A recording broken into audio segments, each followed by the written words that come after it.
परम आदरणीय श्री राजेश साहब जी आ जा रहे हैं।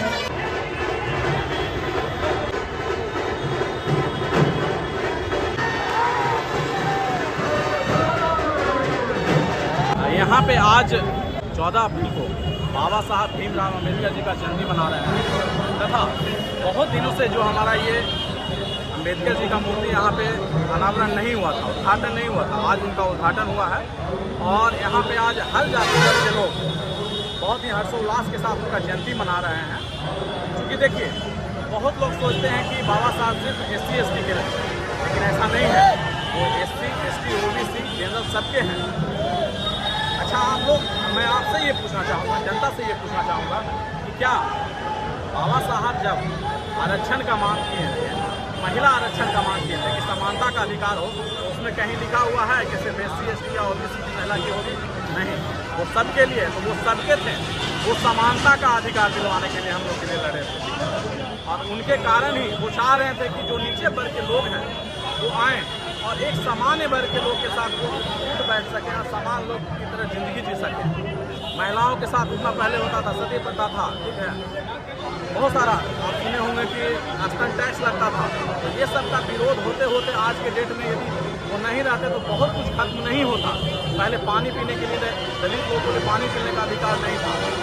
तो ये सब क्या कुछ ब्रह्मांडवादी लोग कह रहे थे, हर लोग ऐसे नहीं है, लेकिन कुछ लोगों के कारण ये हमारा हिंदू समाज जो था बदनाम था, और कुछ लोग के कारण ये होता था। अभी जब राजनीति की बात होती है तो लोग कहते हैं हिंदू हैं, ठीक है, और जहाँ राजनीति की बात नहीं होती है, जैसे फिर हिंदू में SC/ST OBC हो जाता है। तो ऐसा क्यों? हम समानता की बात करते हैं, हम सभी लोग के अधिकार की बात करते हैं, और बाबा साहब ने वही बात किया था। इस बात के लिए वो लड़े थे, और इसके लिए उनका हम सब आदर और सम्मान करते हैं। बताइए, हम लोग जितना नहीं मानते हैं, लंदन में भारतवर्ष के थे बाबा साहब, महाराष्ट्र के थे, पहाड़ जाति के थे, उनको जितना हम लोग नहीं मानते हैं, लंदन यूनिवर्सिटी में उनका फोटो लगा हुआ है। तो क्यों? कहीं ना कहीं उनकी जो डिग्रियाँ थी वो पूरे विश्व में किसी के पास नहीं है, भारतवर्ष में तो भी नहीं है, इसमें वो पढ़े लिखे लोग हैं। उनका सम्मान हम लोग सभी को मिल के करना है। मेरा नाम रविकांत कुमार पासवान है। मैं यूनियन बैंक ऑफ इंडिया में सहायक प्रबंधक हूँ तथा समाज सेवी भी हूँ। जिला संघ नालंदा के बैनर तले गाँव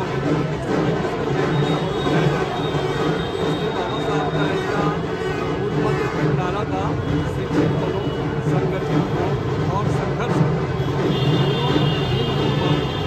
की बदौलत ही बाबा साहब के संविधान में